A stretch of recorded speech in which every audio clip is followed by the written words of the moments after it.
Dans une interview accordée à Télé Loisirs, Thomas Sisley s'est confié sur sa séparation avec Sandra, 17 ans avant qu'ils se retrouvent et qu'ils se marient. « J'ai été super malheureux, voire dépressif », a-t-il avoué. Ils se sont aimés, ils se sont désaimés, puis ils se sont retrouvés. Thomas Sisley et Sandra de Mattéis se sont rencontrés dans une boîte de nuit à la fin des années 1990, et cela a été le coup de foudre.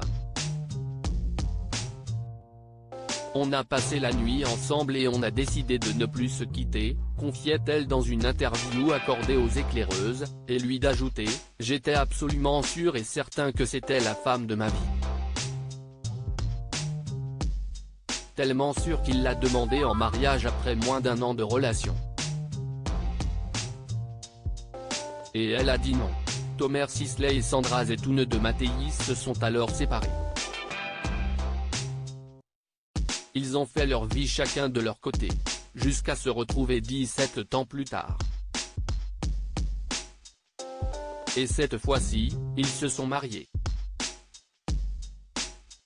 Désormais, ils forment une grande famille recomposée, avec Dino, le fils de Sandra de Mattéis de sa précédente relation avec Valérie Zetoun, et Liv Chaya et Levin, les enfants que Thomas Sisley a eus avec Julie Madar. J'ai été super malheureux, voire dépressif, pendant 17 ans. Dans une interview accordée à Télé Loisirs, Thomas Sisley s'est confié sur la dépression qu'il a fait quand il s'est séparé de Sandra de Mattéis au début des années 2000.